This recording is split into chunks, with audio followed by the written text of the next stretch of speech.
எல்லாருக்கும் வணக்கம்.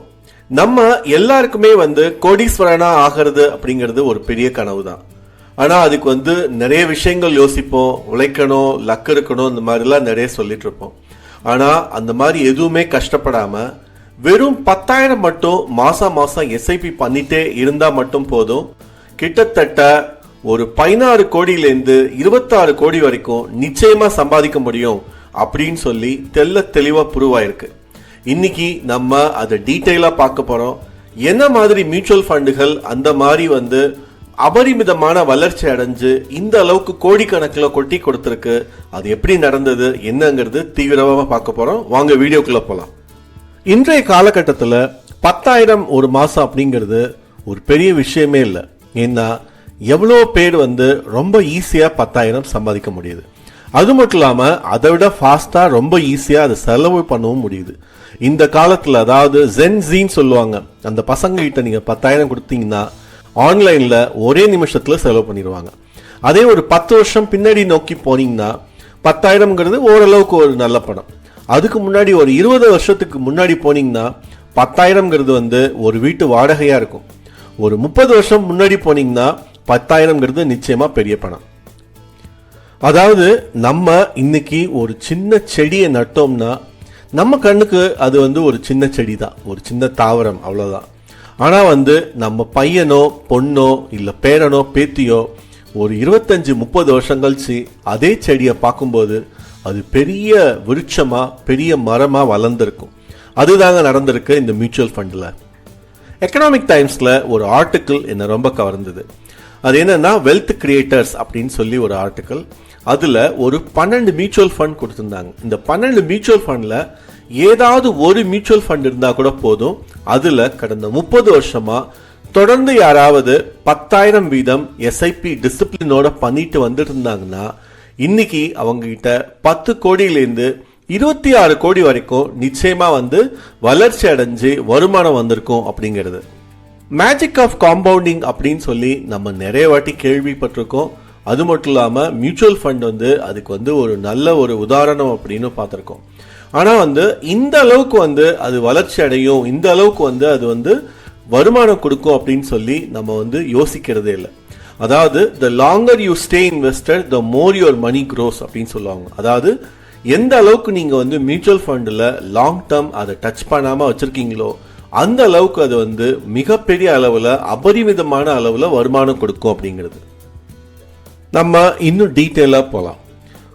Franklin India mid cap fund, இதுக்கு முன்னாடி அதோட பேர் பிராங்க்லின் இந்தியா பிரைமா ஃபண்ட்னு இருந்தது. இது 1993 வருஷம் டிசம்பர்ல ஸ்டார்ட் பண்ணாங்க.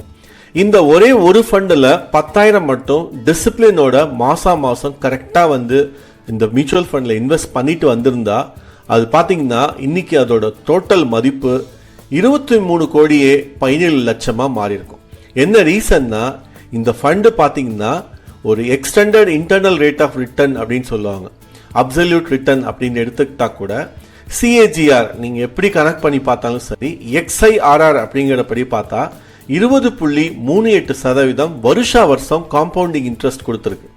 ஸோ இந்த கடந்த 30-32 வருஷமா இருக்கிற எல்லா மியூச்சுவல் ஃபண்டும் எடுத்து ஒரு ஸ்டடி பண்ணப்ப ஒரு 12 மியூச்சுவல் ஃபண்ட் பார்த்தீங்கன்னா மிகப்பெரிய அளவுல கோடீஸ்வரர்களை உருவாக்கி இருக்கு. அதுவும் இந்த மாதிரி டிசிப்ளினோட வெறும் 10,000 மட்டும் தொடர்ந்து எஸ்ஐபி பண்ணவங்கள அவங்களெல்லாம் கோடீஸ்வரனா ஆக்கியிருக்கு. அதுல முக்கியமா நிப்பான் India growth mid cap fund மட்டும் பாத்தீங்கன்னா 26.2 கோடி வரைக்கும் இந்த 30 வருஷத்துல அவங்களுக்கு வருமானம் கொடுத்திருக்கும் அப்படின்னு சொல்லி ரிசர்ச் சொல்லுது.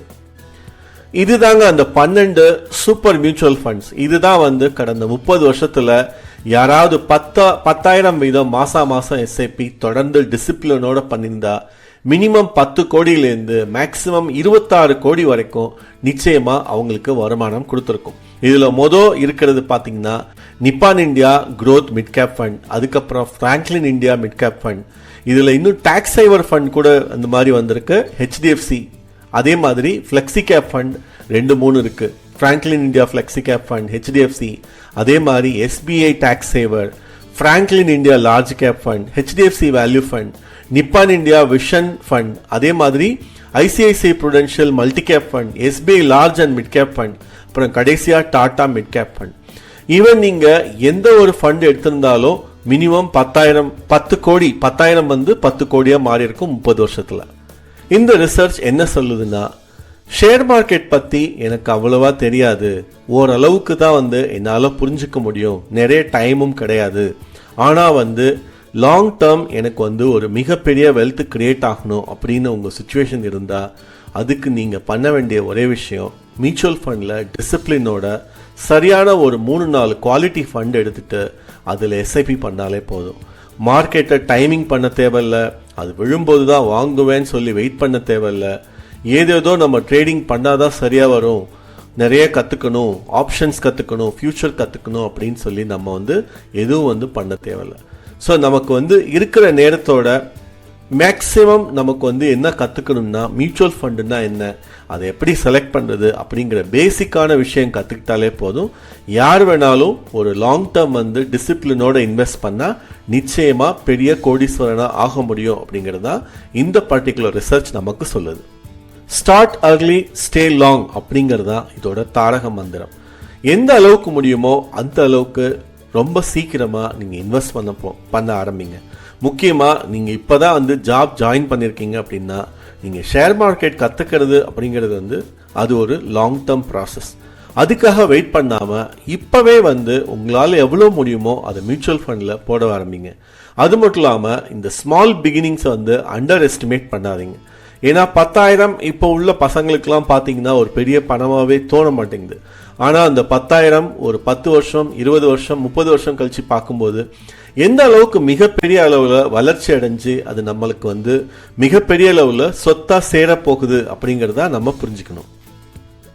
இந்தியாவில் 288க்கும் மேலே ஈக்விட்டி மியூச்சுவல் ஃபண்ட் இருக்கு. இதில் நிறைய செக்டோரல் தீமேட்டிக் ஃபண்டுலாம் இருக்கு.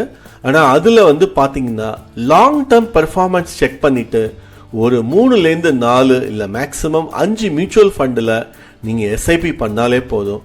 அதை தொடர்ந்து கன்சிஸ்டண்ட்டாக டிசிப்ளினோட பொறுமையோட பண்ணிட்டு வந்தாலே நம்ம மிகப்பெரிய அளவில் செல்வத்தை சேர்க்க முடியும்.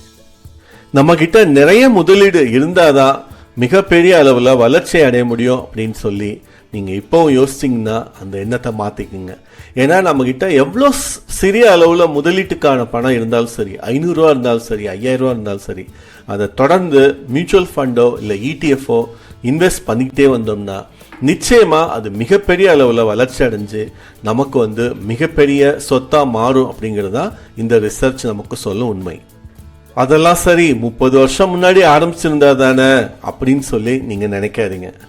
முதலீடு செய்யறதுக்கு மிகச்சிறந்த நாட்கள் 30 வருஷம் முன்னாடி இல்லை, ஜஸ்ட் இன்னைக்கு. இப்போலேருந்து நம்ம ஸ்டார்ட் பண்ணால் கூட போதும். நம்மால அந்த அளவுக்கு வந்து உடனே வந்து கோடிக்கணக்கில் சேர்க்க முடியலன்னாலும் நம்ம பசங்களுக்கோ இல்லை பேர பசங்களுக்கோ நிச்சயமாக நம்மால மிகப்பெரிய சொத்தை சேர்க்க முடியும் ரொம்ப ஈஸியான வழியில். So the best day to invest is today. Mutual fund பற்றி நான் முன்னாடியே நிறைய வீடியோக்கள் போட்டிருக்கேன். ஆனால் இன்னைக்கு நான் முக்கியமாக இதை ஏன் சொன்னேன்னா, நம்மால வந்து இதுக்கு முன்னாடி எந்த அளவுக்கு மிஸ் பண்ணியிருந்தாலும் அட்லீஸ்ட் இப்போலேருந்தாவது ஒரு ஸ்மால் அமௌண்ட், அது வந்து 500 ரூபாயா கூட இருக்கலாம், இல்லை 1000 ரூபாயா கூட இருக்கலாம், தொடர்ந்து நீங்கள் இன்வெஸ்ட் பண்ணிக்கிட்டே வந்திருந்தீங்கன்னா உங்களுக்கே தெரியாமல் அது மிகப்பெரிய அளவில் வளர்ச்சி அடையும் அப்படிங்கிறதா உண்மை. ஸோ இந்த வீடியோ உங்களுக்கு வந்து பயனுள்ளதாக இருந்தால் தயவு செய்து இதை மற்றவங்ககிட்ட ஷேர் பண்ணுங்கள், லைக் பண்ணுங்கள். தொடர்ந்து ஆதரவு தரத்துக்கு நன்றி.